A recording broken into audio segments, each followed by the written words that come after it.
സംസ്ഥാനത്ത് ഭൂമി തരംമാറ്റൽ എളുപ്പമാകും. 25 സെന്റ് ഭൂമി വരെയുള്ള തരംമാറ്റൽ അപേക്ഷകളിൽ സ്ഥലം കാണാതെ തീരുമാനമെടുക്കാൻ അനുമതി.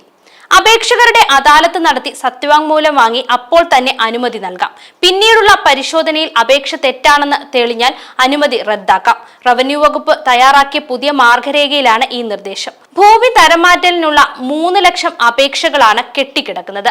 ദിവസേന ശരാശരി 700 അപേക്ഷകളാണ് റവന്യൂ ഓഫീസുകളിൽ ലഭിക്കുന്നത്. ഈ സാഹചര്യത്തിലാണ് പുതിയ മാർഗരേഖ തയ്യാറാക്കിയത്. അപേക്ഷകളിൽ തീരുമാനം എടുക്കാൻ അനുമതി ലഭിക്കാൻ ധാരാളം സമയം എടുക്കുന്നു എന്നതാണ് പ്രധാന പ്രശ്നം. അത് ഒഴിവാക്കുന്നതിനു വേണ്ടി റവന്യൂ മന്ത്രി കെ രാജൻ മുൻകൈയെടുത്താണ് പ്രത്യേക ഒരു മാർഗരേഖ പുറത്തിറക്കിയത്. സംസ്ഥാനത്ത് ലഭിച്ചിരിക്കുന്ന അപേക്ഷകളെ എല്ലാം ഓരോ ക്ലസ്റ്റർ അടിസ്ഥാനത്തിൽ വേർതിരിക്കും. ബന്ധപ്പെട്ട വില്ലേജ് ഓഫീസർമാർക്ക് സീനിയോറിറ്റി നോക്കാതെ തന്നെ അപേക്ഷകൾ അയച്ചു കൊടുക്കും. ഈ അപേക്ഷകൾ നോക്കി ഒരു അദാലത്ത് വില്ലേജ് ഓഫീസർമാർ സംഘടിപ്പിക്കണം.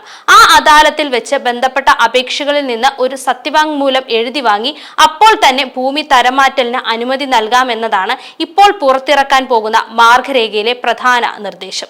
ഇതോടുകൂടി സംസ്ഥാനത്ത് കെട്ടിക്കിടക്കുന്ന വലിയ തോതിലുള്ള അപേക്ഷകൾ വലിയ തോതിൽ തന്നെ തീർപ്പാക്കാൻ കഴിയും.